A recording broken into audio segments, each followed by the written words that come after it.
तो जल भवन में राज्य स्तरीय सेमिनार का आयोजन किया जा रहा है। तस्वीर दिलाएंगे। शुद्ध अंतर्मन से आंखें बंद करके दायां हाथ आगे करके शपथ ग्रहण करें। मैं पानी बचाने और उसके विवेकपूर्ण उपयोग की शपथ लेता हूँ। मैं ये भी शपथ लेती हूँ कि मैं जल का समुचित उपयोग करूँगा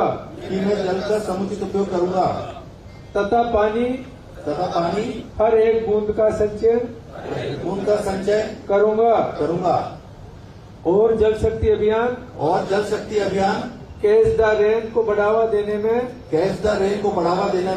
पूरा सहयोग दूंगा। मैं पानी को एक अनमोल संपदा मानूंगा और ऐसा मानते हुए ही इसका उपयोग करूंगा।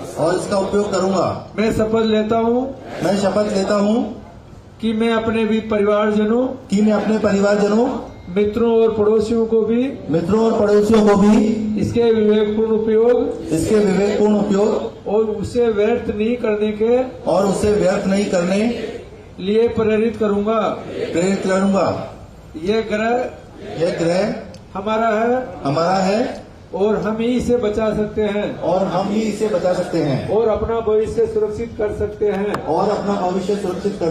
हम सब मिलकर जन आंदोलन को जन आंदोलन बनाएंगे। भारत माता की जय।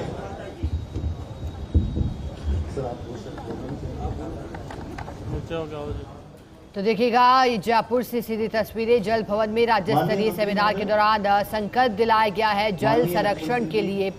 कैच द रेन मूवमेंट को और अधिक गति देने की बात यहाँ की गई है और इस समारोह का आयोजन सभी मुख्य अभियंतागण और सभी अधिकारीगण और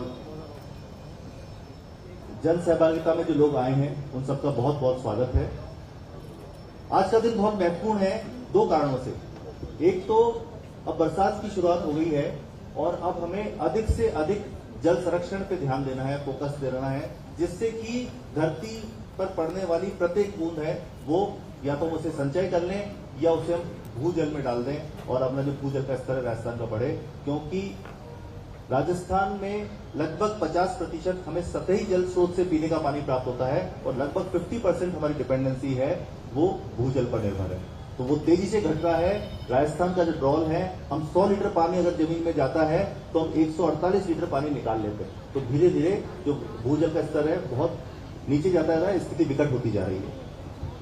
आज जल भवन में माननीय मंत्री महोदय पधारे हैं। इनके कर कमलों से जो जापानीज कंपनी है एक्सेस, इन्होंने एक वेस्ट वाटर ट्रीटमेंट प्लांट हमें दिया है।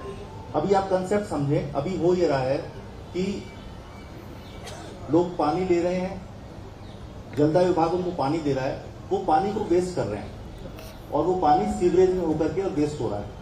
आवश्यकता है कि उस पानी को ट्रीटमेंट करके अपने गार्डन में यूज करते हैं, किचन गार्डन में, लॉन में यूज कर सकते हैं, टॉयलेट फ्लशिंग के लिए यूज करते हैं। विदेशों में ऐसा यूज हो भी रहा है। उससे क्या होगा कि जो लॉन में पानी की जरूरत थी, अभी मीठा पानी दे रहे हैं जो जलदाय विभाग से आ रहा है, उसकी रिक्वायरमेंट कम हो जाएगी। दूसरा, ये जो पानी जो फ्लशिंग में आ रहा था पानी काम में या अन्य काम में, वो पानी तो डिमांड साइड और सप्लाई साइड दोनों में इसका लाभ होगा।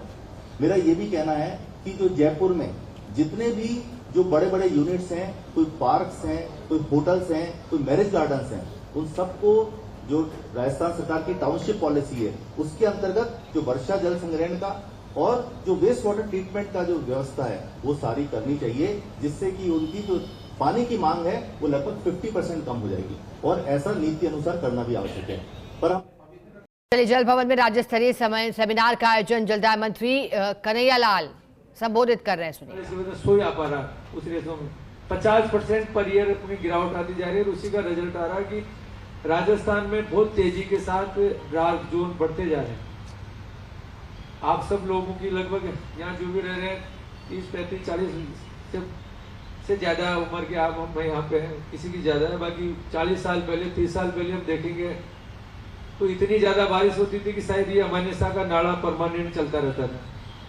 हमारा रामगढ़ बांध में जब पेपर में पढ़ते थे हम जब 6, 7, 8 में पढ़ते थे कि रामगढ़ बांध का गेज कितना आ गया, उसके आधार पे पूरे जयपुर की वो होती थी। आज जिस तेजी के साथ इसका जो दोन बढ़ता जा रहा है, डिमांड बढ़ती जा रही है, उस रेशो के अंदर तो हमारा वैसे ही अगर डिमांड नहीं बढ़ती तो भी हमारा पुल जल स्तर आता है, बाकी डिमांड एक्स्ट्रा बढ़ रही है तो सोचो कितना बड़ा संकट आने वाला।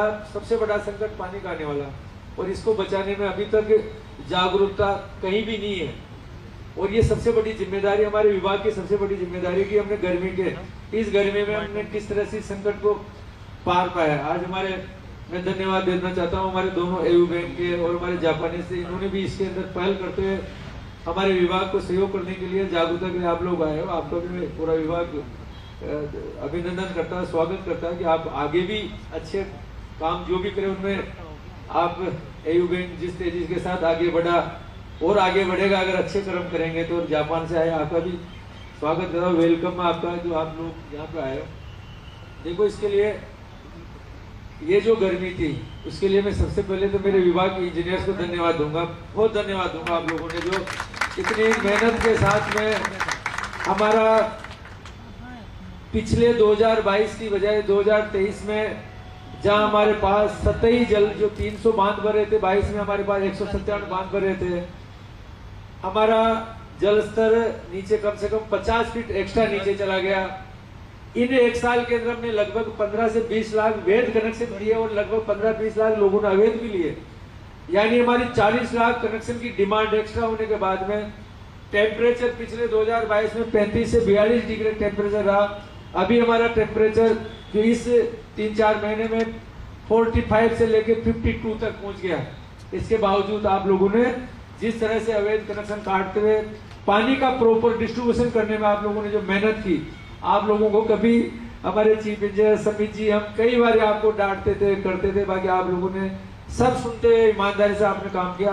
और लोगों के वो अलग चीज है कि हमारे मीडिया भाइयों को मैं धन्यवाद देना होगा, हमें ये अवगत कराते रहते थे कि यार संकट आ गया, ये आ गया, इसके लिए भी आप बहुत धन्यवाद। क्योंकि जहां जहां भी कहीं नेगेटिव खबर आती थी, आपने जिस तरह से हमारा जो ऐप चालू किया, वो ऐप में जहां जहां भी पेपर के अंदर डेली आती थी, तुरंत उसके आधार पर हमारे इंजीनियर की हो जाते कंट्रोल रूम, जो पहले कभी नहीं होता था, वो कंट्रोल रूम आपने चालू किया। उसकी वजह से हमें थोड़ी सी तकलीफ तो हुई कि जहाँ पे डिमांड पहले ऑटोमेटिक हो, बाकी सबको सीधी सुविधा मिल गई, तो उससे हमें थोड़ा जूझना पड़ा, बाकी उसमें आपने करी। बाकी आगे हम सब और मेहनत करते हुए, जो महत्वपूर्ण जिम्मेदारी है मानव को जीने के लिए, पानी सबसे महत्वपूर्ण है।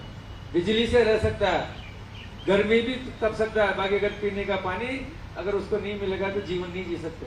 और उसके लिए हमें जो पेड़ लगाने का, आप सबसे मैं तो यही आग्रह करता हूँ कि जो पेड़